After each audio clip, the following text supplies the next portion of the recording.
Eu carreguei nos ombros tudo que eu fui, os erros do passado me seguindo como um ruído. Tentando rir, mas por dentro eu caí, e a culpa nunca some, só se esconde no vazio. Os dias cinzas sempre foram meu castigo, cada olhar me lembrava do que eu destruí. Mas quando vi você tentando sorrir comigo, percebi que talvez ainda exista um reconstruir. E mesmo que o silêncio grite alto demais, eu estendo a mão, será que você aceita a paz? Eu quero ouvir o som do perdão, curar o coração que eu mesmo quebrei. Se eu errei, hoje eu busco redenção, e no seu sorriso encontrei um mundo que eu nunca enxerguei. Você me ensinou que até no silêncio a gente pode renascer.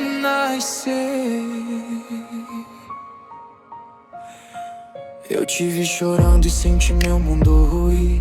Foi naquele instante que eu também aprendi que pedir desculpas é só o início, o resto é caminhar ao lado, passo a passo, devagar. Você me mostrou que todos carregam feridas e que ouvir é a ponte pra curar o que não se explica. E quando sua mão tocou a minha, descobri que até quem erra pode encontrar saída.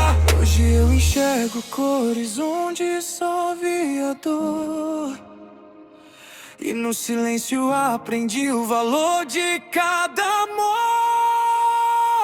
Eu quero ouvir o som do perdão, curar o coração que eu mesmo quebrei. Se eu errei, hoje eu busco redenção, e no seu olhar eu me encontrei. E mesmo em meio à escuridão, você me ensinou que há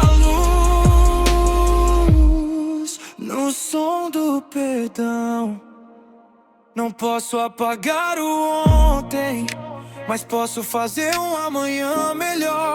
Se minhas palavras falharem, que meu gesto fale por nós. Eu quero ouvir o som